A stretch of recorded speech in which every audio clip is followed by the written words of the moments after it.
Good evening. My name is Joe Sam Robinson, and it's our pleasure to have with us tonight, once again, Dr. Buck Melton, who I may say is a gentleman that needs no introduction in this part of the world.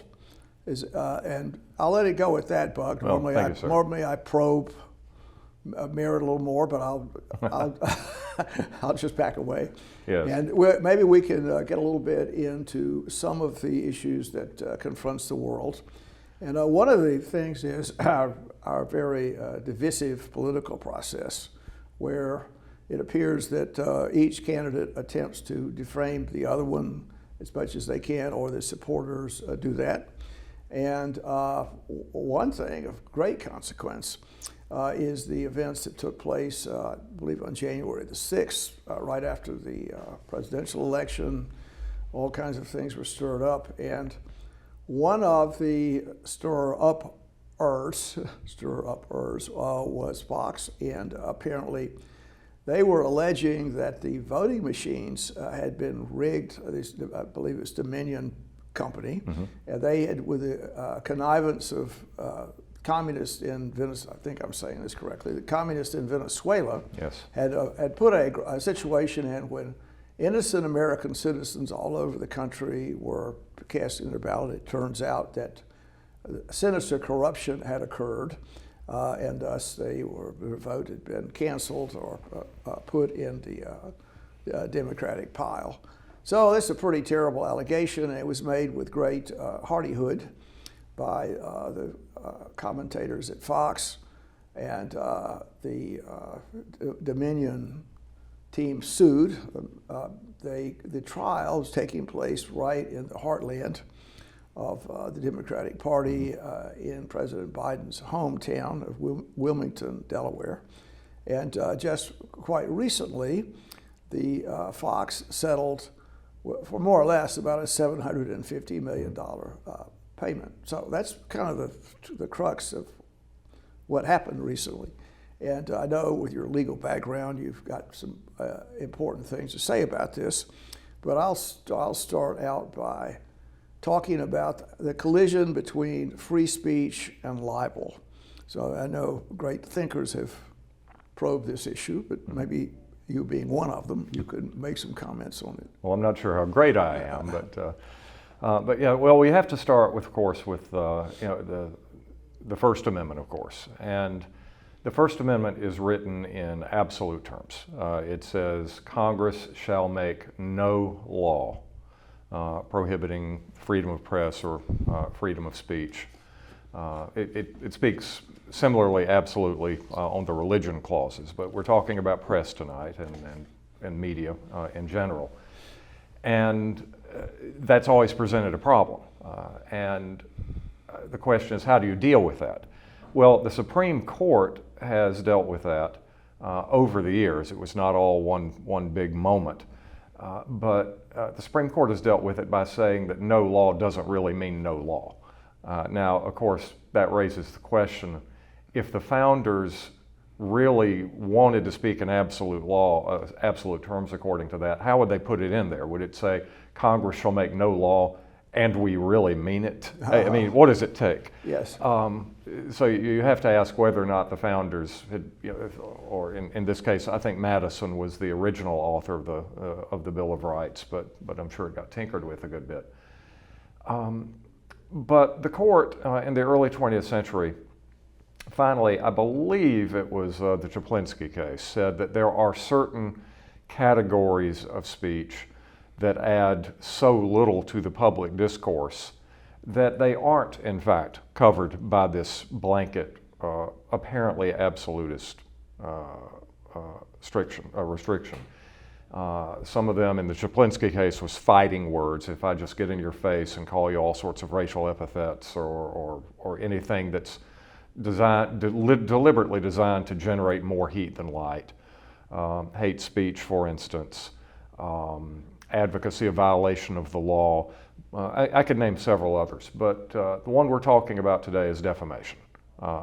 If you say something that is deliberately designed to, for instance, hurt someone's business interest or someone's character or reputation, then that does not necessarily deserve protection. And I'd say not necessarily because, as we'll be getting into later in the show, I imagine, under what conditions can you slander or libel or defame someone?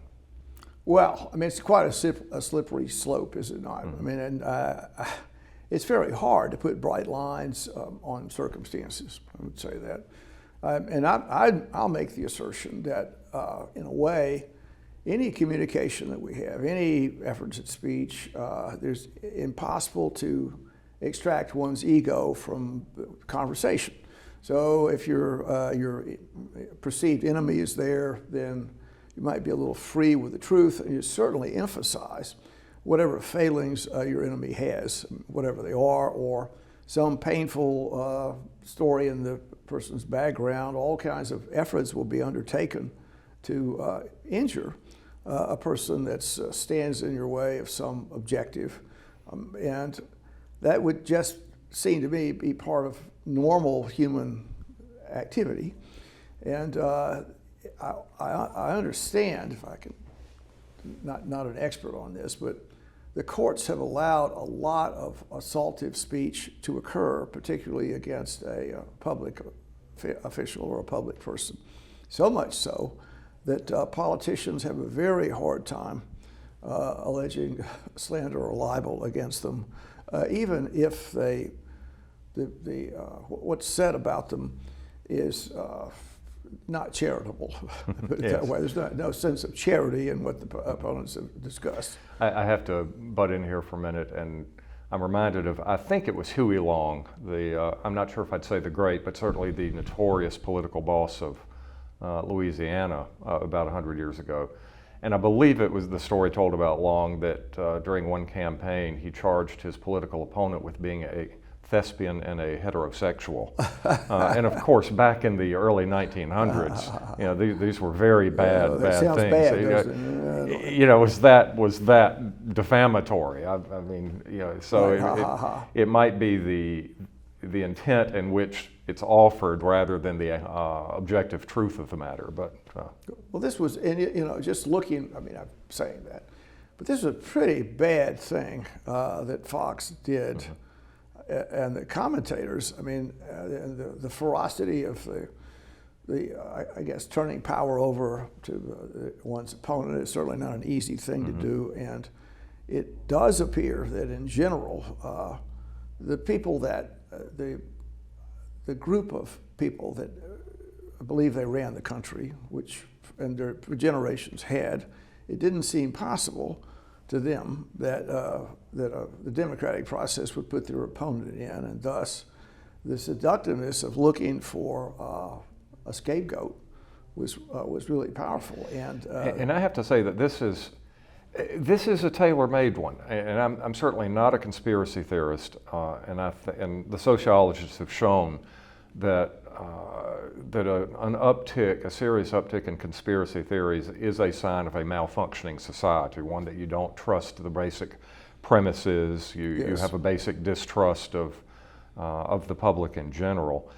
But the intersection that we're at right now with AI, with the complexities of software, do you know really how your digital watch works? Do you really know the firmware that's been implanted in your car stereo? At some point when you have machines that are writing software and pieces of software that can be inserted easily, how do you really know? I remember in the wake of the 2000 election, people were saying, well, why don't we come up with electronic voting machines in order to prevent this problem with hanging chads again that we had in the Bush-Gore election? And people are saying, but what if there's an electromagnetic pulse? What if there's a power outage? What if there's no backup? And the response was, well, we'll have paper backups to make sure that doesn't happen. Well, then the question becomes, well, what happens if the paper backups don't agree with the electronic records? This problem in an increasingly fractious and political environment, election fraud in many forms, including deliberately inserted malware, you're going to see these allegations more and more and more and more.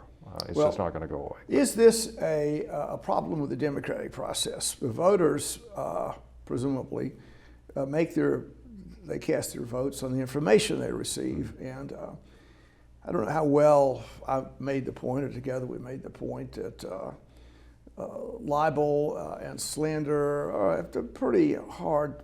It's pretty tough to say that. There are a lot of problems that happen in getting a court case.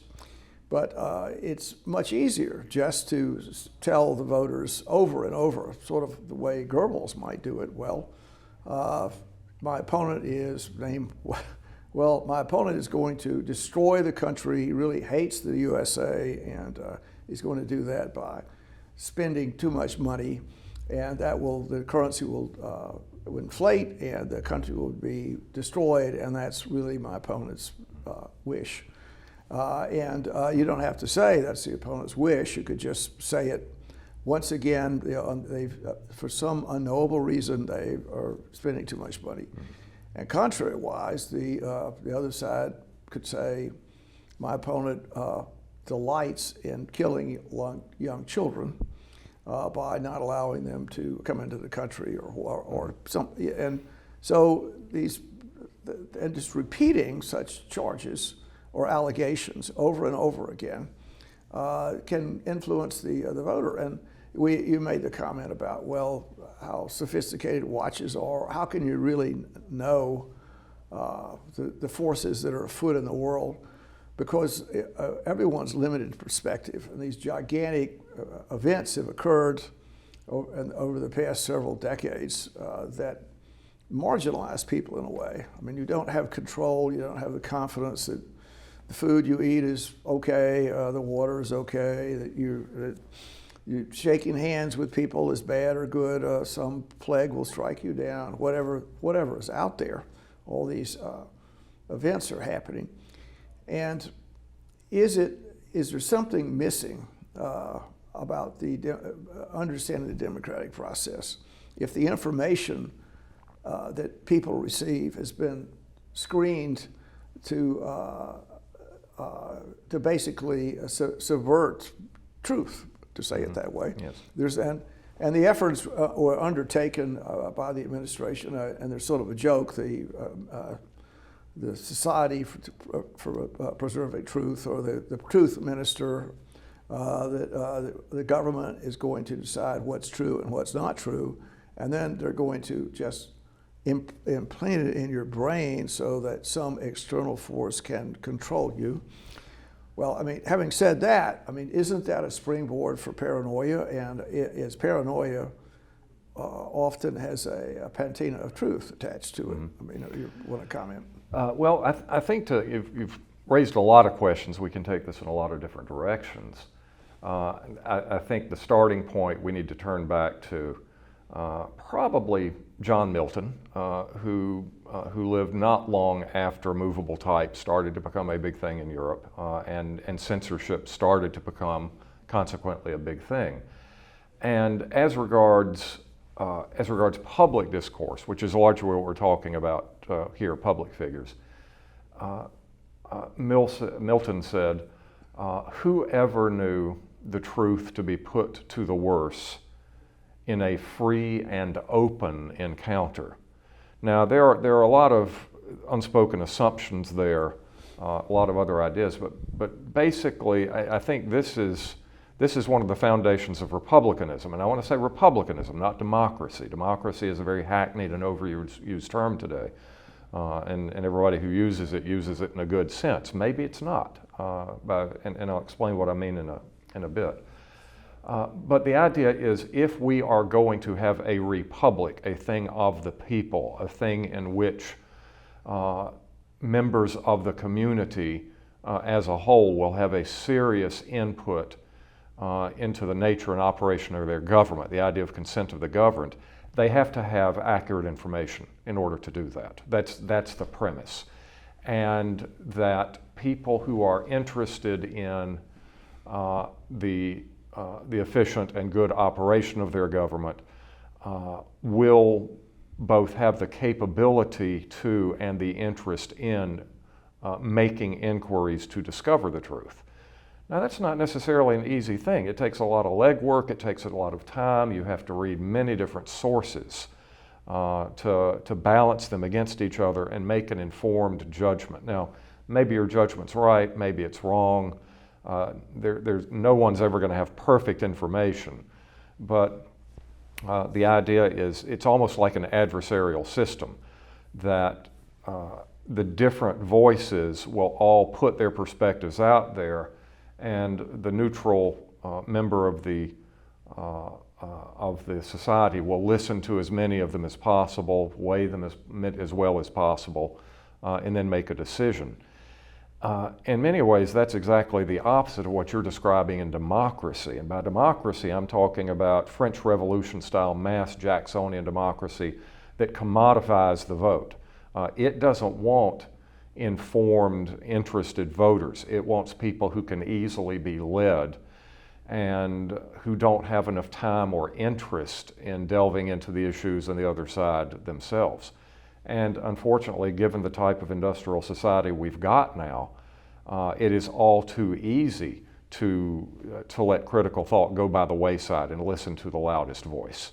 And so you have to ask, is this idea of public discourse passé in a modern Jacksonian world? I think that's what you're getting at. Well, and frighteningly, the answer maybe yes. Well, there are several points about this. I mean, Milton aside, I mean, actually, I believe this was carried through with Thomas Jefferson famously, and indeed, who engaged in massive character assassination of his enemies. Right, of course, and which brings up a point that opinions and truth are very shaky things. Opinions change from 5 in the morning to 2 at night, whatever, they change.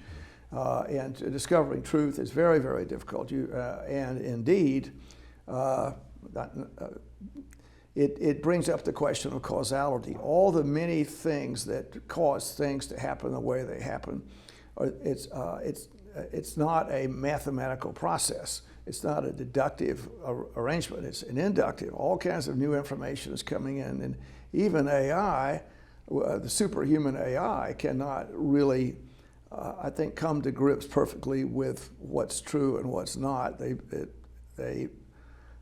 I won't get into all the statistical underpinning. They could say this is more likely than not, which is still backs away from true causality. So I'm saying truth is very, very difficult to obtain.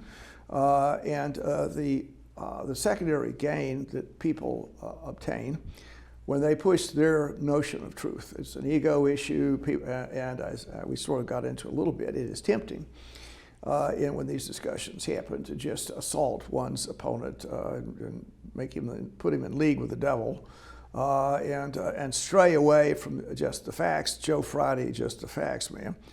And you could say, what are the facts? So just getting there is extremely difficult, and the ability to have that occur is further hindered by how unpleasant it is to receive information that is against your opinions.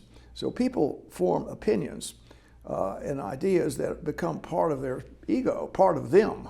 So it's part of them to say that George Washington was heroic in Valley Forge, and someone to say, well, no, he wasn't. He was eating, big hamburgers every night. He let his troopers die. Whatever the different opinion is, and the temptation is to stop or censor any opinion that doesn't match your own, which seems to be what's going on now. The phrase is cancel culture. But more than that, I think we need to understand that's almost a universal thing. So people routinely try and suppress one way or another any kind of opinion that is against their thought arrangements. And it's particularly evident these days, though I can remember back on the other side, in Berkeley, maybe early 60s, people were presenting liberal opinions that the conservatives attempt to suppress, and there was a big boo-ha over that. And now the shoe's on the other foot. The question that might be asked is can our species actually tolerate the truth? Can they let their opponents say whatever they say? Can they read or listen to the other side's story, even though it's extremely painful? And I think only particular personalities can do it. And I think if you aspire to leadership or a role in policy, it's important to be able to see both sides. And I wonder, just are leaders going there? I mean, in the days, in our collegial days in the past, Tip O'Neill and it was Ronald Reagan, maybe they would drink beer together or whatever. I mean, or Newt Gingrich, maybe. They were, and is that possible? And some of what we discussed earlier about libel and slander and what one side would go to injure the other one, including, I think, the very reprehensible stories that surfaced right after the January 6th election. There are many explanations for this, not all of them that are charitable, but certainly saying the voting machines had been manipulated by outer space invaders or something like that was excessive. Yes, well, I haven't really gotten around to the legal test that you originally asked about. Speak on, yes. But and is the legal test faulty? Yes, and I know that you have a certain jaundiced opinion of the legal system, but the fact is, and I'll tell you the test in a minute, but whatever your views of society, we still do have to live in a society with our fellow human beings. It's sort of like the T-shirt my wife has: men can't live with them, can't shoot them. That's funny. Her other one is: I miss my husband, but my aim is improving. That's funny too. We have to live somehow, which means at some point, you can't fall back on Pontius Pilate and say, what is truth? We don't know. We just have to give up. We have to dictate a truth if necessary. Now, I think government dictating the truth is Orwellian and absolutely wrong. So society in general will ultimately dictate the truth. I'm not sure how much better it is, but it's at least some degree better. But at any rate, in the New York Times versus Sullivan case, 1964, the Supreme Court, specifically with regard to defamation law, said that when you are dealing with a public figure, and a public figure is essentially somebody who seeks out the limelight. Doesn't necessarily have to be a politician. It could be a sports figure. Could we be public figures? This would probably qualify. It would qualify. Language, we'd have no defense. Yes. So if you just operated your own hamburger joint, yes, and somebody came in and felt that the hamburger was not up to snuff and then decided for whatever bizarre reason he's out to ruin you. Yes. And so he, knowing full well that none of these things are true, he starts talking up the fact that you're a member of the Klan and you're a skinhead and you're a homophobe and you're a Holocaust denier and you've got Hep C and anybody who is going to get this stuff. Right. It doesn't matter if you're a public figure or not, okay, that you're toast. That is not protected speech. Now, if you are a public figure, there's a much higher bar, and the bar is that the person who utters the defamatory language in print or speech or whatever has got to act in malice. And malice in this context means very specifically either that he knew what he said was a lie, which brings us to the question of what is a fact, or that he acted with reckless disregard for the truth. Not even that he didn't know that it was, whether or not it was true, he, if you'll pardon my French, didn't give a damn whether or not it was true. But of course that brings us back again to the question of what is a fact. John Adams, former friend with Thomas Jefferson and later a target. Well, they became buddies at the end of life. Yes. Well, they became buddies, but then Jefferson paid Republican newspaper editors to stab him in the back, and then lied about having done it. So, but long before that, before they even met, John Adams said, I believe during the Boston Massacre trial, facts are stubborn things. And was it Daniel Patrick Moynihan who said you're entitled to your own opinions but not to your own facts? So there we get into the issue of innuendo, or if you want to, if I say that it is a fact that Abraham Lincoln was assassinated, is it a fact? What do we mean by he was assassinated, but he's not being assassinated by what the great historian Carl Becker once wrote a very fascinating essay asking what are historical facts. But at some point we have to make a decision. We can't just say, well, gee, I don't know, let's go home and ponder it some more. There has to be some sort of standard established.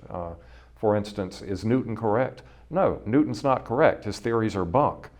But most of the time they work well enough that we can get by with them. And so we accept them as scientific fact, even though they aren't really. Well, you've said a lot there. Maybe I'll go with one thing you said, which was society dictates the truth. We're going to dictate the truth. And indeed, that's kind of what happens. And so maybe the world can't handle anything outside the pale for what's perceived to be common knowledge, which we all act upon. And so it could, the knowledge could be, well, Americans are a little bit smarter and better than anyone else, or whatever you think that, or the country's never lost a war, or we're the best, or whatever the things happen. Societies generally are going to put some series of facts there that are attractive to people, and they're going to carefully hedge those facts to, in many ways, preserve the social structure of the place. So I think that's one of the things that happens. And if you, because these assertions are often quite arbitrary, and you say, well, look, actually, I do have some knowledge that George Washington drank 3 gallons of wine every night in Valley Forge, or whatever, and the person might be mercilessly done in. And particularly in, I think, authoritarian societies, all these things are going on. And what I would say is this is maybe inevitable in putting some kind of system, collaborative system for our 8 billion people on the planet. It's going to be really, really hard to get everybody to live in peace with each other, with all the different interests they have, and the tendency to assault people, the outsiders, people that are different, whatever. And so this is the inevitability of these clashes, which are still, in my opinion, it's hard to establish a bright line. You know, I was just listening today, reading today. You use the word reading when you're doing an audio book, but James Hornfisher's book on the U.S. Navy and the Cold War. And I was reading just today the passage in which the columnist Drew Pearson essentially hounded Secretary of the Navy Forrestal literally to his death by, and based on what I've read, I mean, Pearson was spreading, it was textbook definition of the New York Times versus Sullivan Standard, which didn't evolve until 15 years later or so, but was making all these outrageous claims about Forrestal. When his wife was being robbed at gunpoint, he ran out the back door as a coward. There was not even a back door in his townhouse. You know, that he and Forrestal killed himself. He just couldn't handle it. And at that point, several columnists said, "Look, essentially, have you no sense of decency, sir?" Yes. To coin a phrase. But you're right. Where does it end? If we don't have that sense that we must all hang together, or we shall all hang separately, I don't know where we go. Well, thank you for a good discussion about a complicated matter. I think we've run around the bases in our 30-minute epistle here. So I look forward to talking to you again, Buck. All right. You take care. Indeed. Thank you. Thanks. This program is brought to you by the Georgia Neurosurgical Institute. For over 50 years, rendering neurosurgical care to patients of all social conditions, treating complicated problems involving the brain, spine, spinal cord, and peripheral nerves, endeavoring to encourage quality care, medical research, innovation, and education on a local, national, and international basis.